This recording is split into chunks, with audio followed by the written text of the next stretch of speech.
America के लिए Iran से एक डराने वाली खबर निकलकर सामने आई।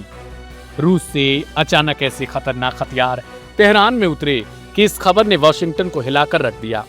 दरअसल जिस वक्त अमेरिका और उसके सहयोगी यह मानकर चल रहे थे कि लगातार हमलों के बाद ईरान की हवाई ताकत लगभग खत्म हो चुकी है, तेहरान के आसमान में कुछ ऐसा दिखा जिसने पूरी तस्वीर को बदल दिया। राजधानी के ऊपर अचानक अत्याधुनिक रूसी अटैक हेलीकॉप्टर उड़ते हुए नजर आए, वो भी खुले तौर पर, मानो ये कोई सैन्य अभ्यास नहीं बल्कि सीधा संदेश हो। इन हेलीकॉप्टरों की पहचान Mi-28 अटैक हेलीकॉप्टर के तौर पर की गई, जिन्हें हाल ही में रूस से ईरान को दिया गया बताया जा रहा है। ये सिर्फ एक हेलीकॉप्टर नहीं बल्कि एक स्ट्रैटेजिक सिग्नल है कि ईरान हर हमलों का जवाब देने के लिए सक्रिय है और जवाब देने की पूरी क्षमता रखता है। पश्चिमी देशों के उन दावों को भी इससे सीधी चुनौती मिली जिसमें कहा गया कि ईरान की एयर पावर पूरी तरीके से तबाह हो गई। सैन्य विश्लेषकों का मानना है कि इतने हाई वैल्यू प्लेटफॉर्म जंग का परिणाम ये निकलता है कि ईरान अपने आप को बचा कर रखता है, अपने डिफेंस सिस्टम को कमजोर नहीं होने देता, जितना कि पश्चिमी देशों ने बताया। Mi-21 हेलीकॉप्टर की खासियत ही इसे खतरनाक बनाती है। यह सिर्फ हमला करने के लिए हेलीकॉप्टर नहीं बल्कि एक फ्लाइंग डिफेंस प्लेटफॉर्म भी है। ये लो फ्लाइंग टारगेट्स जैसे ड्रोन या क्रूज मिसाइल को ट्रैक और इंटरसेप्ट कर सकता है। यही वजह है कि अब अमेरिकी रणनीति पर भी सवाल खड़े होने लगे, क्योंकि रिपोर्ट्स के मुताबिक अमेरिकी फाइटर जेट्स लो एल्टीट्यूड यानी जमीन के काफी करीब उड़कर हमले कर रही थी ताकि रडार से बच सकें। लेकिन अब वही रणनीति उनके लिए खतरा बन सकती है, क्योंकि Mi-21 जैसे हेलीकॉप्टर ऐसे ही टारगेट्स के लिए डिजाइन किए गए हैं। इतना ही नहीं, यह हेलीकॉप्टर एडवांस मिसाइल सिस्टम से भी लैस है और दुश्मन के एयरक्राफ्ट को भी निशाना बना सकता है। इसका मतलब साफ है कि अब सिर्फ जमीन से ही नहीं, हवा में भी अमेरिकी एयरक्राफ्ट को नई चुनौती मिल सकती है। इसके साथ ही यह एक एयरबॉर्न सेंसर की तरह काम भी करता है, यानी यह ऊपर से पूरे युद्ध क्षेत्र की निगरानी कर सकता है और ग्राउंड सिस्टम को रियल टाइम डेटा भी दे सकता है। इससे ईरान की रिएक्शन टाइम और टारगेटिंग क्षमता को बेहतर बनाया जा सकता है। रिपोर्ट्स के मुताबिक इन हेलीकॉप्टरों के कुछ हफ्ते पहले ईरान पहुंचने की खबर आई थी, यानी जंग शुरू होने से ठीक पहले। इससे ये शक और गहरा जाता है कि यह कोई सामान्य डिलीवरी नहीं थी बल्कि पहले से प्लान किया गया सैन्य अपग्रेड था। इस कदम को ईरान की लंबी रणनीति का हिस्सा माना जा रहा है, जिसमें वह अपनी एयर कैपेबिलिटी को तेजी से मजबूत कर रहा है। लेकिन कहानी यहीं खत्म नहीं होती। ईरान ने सिर्फ हवा में ताकत नहीं दिखाई बल्कि जमीन और समुद्र पर भी तैयारी तेज कर दी है। जैसे ही अमेरिका ने होर्मुज में नाकेबंदी की बात की, ईरान ने अपने सबसे खतरनाक नेवल कमांडो ताकावर यूनिट को तैनात कर दिया। ये कमांडो किसी भी संभावित हमले या घुसपैठ का जवाब देने के लिए रखे जाते हैं। इनकी खासियत है तेज हमला, गुप्त ऑपरेशन और समुद्र के अंदर से बाहर। ताकतवर कमांडो पानी के अंदर से बिना पता चले दुश्मन के जहाजों तक पहुंच सकते हैं, हमला कर सकते हैं और वापस लौट सकते हैं। इन्हें पैराशूट, अंडर वाटर ड्राइविंग और क्लोज कॉम्बैट जैसे कई तरीके की ट्रेनिंग दी जाती है। अगर कभी अमेरिका या उसके सहयोगी ईरान के तट पर हमला करने की कोशिश भी करें तो सबसे पहले यही यूनिट सामने आएगी।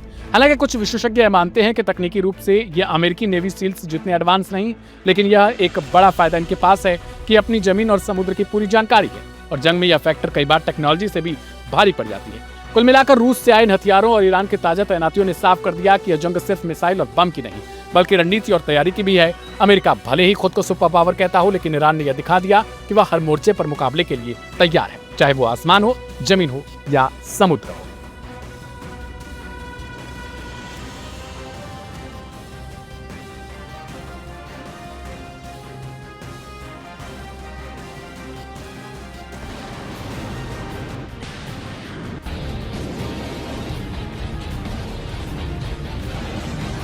हाल ही में अमेरिका ने होर्मुज में नाकेबंदी का ऐलान किया, जिसके बाद ये तुरंत प्रभावी भी हो गया।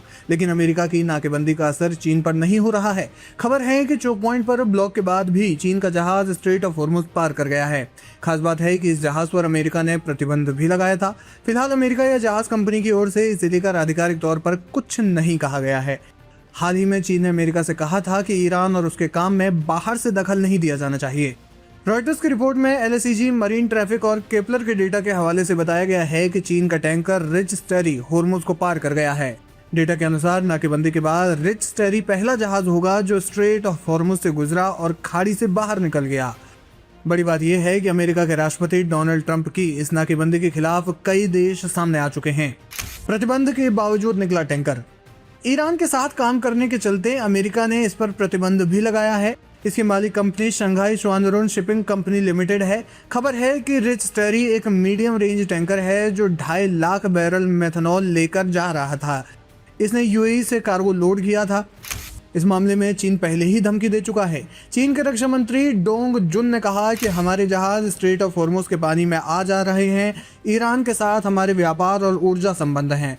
हम उन समझौतों का सम्मान करेंगे और उन्हें निभाएंगे और हम उम्मीद करते हैं कि दूसरे हमारे मामलों में दखल नहीं देंगे। शिन्हुआ की रिपोर्ट के मुताबिक चीनी विदेश मंत्रालय के प्रवक्ता गुओ जियाकुन ने सोमवार को कहा कि हॉर्मुज में सुरक्षा, स्थिरता और बिना रुकावट आने जाने की सुरक्षा अंतर्राष्ट्रीय समुदाय के आम हितों को पूरा करती है। जब ट्रंप की टैरिफ धमकियों के बारे में पूछा गया तो गो ने कहा कि टैरिफ से कोई नहीं जीता। ग्लोबल टाइम्स के मुताबिक उन्होंने कहा कि चीन का रुख बहुत स्पष्ट है, टैरिफ युद्धों से कोई नहीं जीता। ये धमकियां ऐसे समय में आई हैं जब ट्रंप के मई के बीच में राष्ट्रपति शी जिनपिंग के साथ एक अहम समिट के लिए बीजिंग आने की उम्मीद है। UKMTO यानी ब्रिटेन के मैरीटाइम ट्रेड ऑपरेशंस ने सोमवार को बताया है कि अमेरिकी नौसेना ने ईरान के बंदरगाहों और तटीय क्षेत्रों में नाकेबंदी शुरू कर दी है। इसके अनुसार अमेरिकी सेना की इस कार्रवाई से अरब और ओमान की खाड़ी के साथ अरब सागर और हॉर्मुज का दक्षिण पूर्व क्षेत्र भी प्रभावित होगा। ईरान ने कार्रवाई पर धमकी देते हुए कहा कि वे फारस और ओमान की खाड़ी स्थित बंदरगाहों को निशाना बनाएंगे। फिलहाल देखना ये होगा कि हॉर्मुज में जो तनाव लगातार तेज हो रहा है उस पर अब अमेरिका और ईरान कैसा कदम उठाते हैं।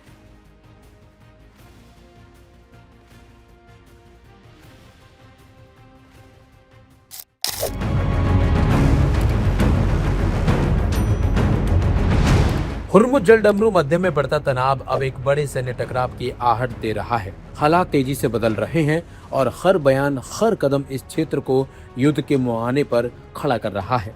जब डोनाल्ड ट्रंप ने ईरान के खिलाफ नेवल ब्लॉकेट का ऐलान किया तो इसे सिर्फ आर्थिक दबाव की रणनीति माना गया था, लेकिन ईरान ने जिस तरीके अंदाज में जवाब दिया उसने इस पूरे संकट को खतरनाक मोड़ पर पहुंचा दिया है। ईरान ने साफ चेतावनी दी है कि अगर उसके बंदरगाहों पर जहाजों को निशाना बनाया गया तो वह खामोश नहीं बैठेगा।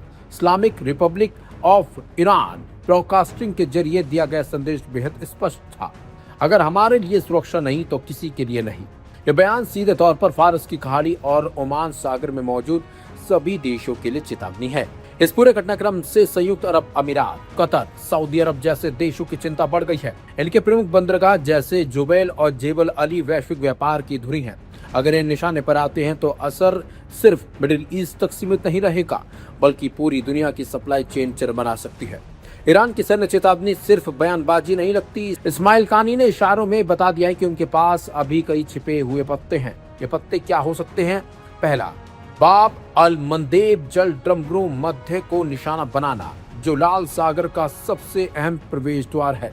अगर यहाँ बाधा आती है तो एशिया यूरोप व्यापार की धड़कन थम सकती है। ड्रोन और मिसाइल हमलों के जरिए खाड़ी के बड़े बंदरगाहों को नुकसान पहुंचाना। सेंटम के अनुसार नाकाबंदी लागू हो चुकी है, यानी अब यह सिर्फ धमकियों का दौर नहीं बल्कि वास्तविक कार्रवाई की शुरुआत है। ऐसे में हर छोटे सैन्य कदम बड़े टकराव में बदल सकता है। इस संकट का सबसे बड़ा असर तेल बाजार पर दिख रहा है। हुर्मुज जलडमरू मध्य से दुनिया का लगभग 1/3 तेल गुजरता है। अगर यहाँ तनाव बढ़ता है तो तेल की कीमतों में उछाल तय है, जिसका असर हर देश की अर्थव्यवस्था पर पड़ेगा, चाहे वे विकसित हो या फिर विकासशील। सवाल अब यही है कि टकराव होगा या नहीं, बल्कि यह है कि ये कितना बड़ा होगा। क्या ये सिर्फ सीमित सैन्य झड़पों तक सीमित रहेगा या फिर पूरे मिडिल ईस्ट को अपनी चपेट में ले लेगा? अगर ईरान अपने हर हमले का जवाब देने की रणनीति पर चलता है तो यह संघर्ष तेजी से फैल सकता है। दुनिया की नजरें अब इसी क्षेत्र पर टिकी हैं। एक तरफ अमेरिका का दबाव, दूसरी तरफ ईरान की जवाबी रणनीति। इनके बीच फंसा है वैश्विक व्यापार, ऊर्जा सुरक्षा और अंतर्राष्ट्रीय शांति का भविष्य।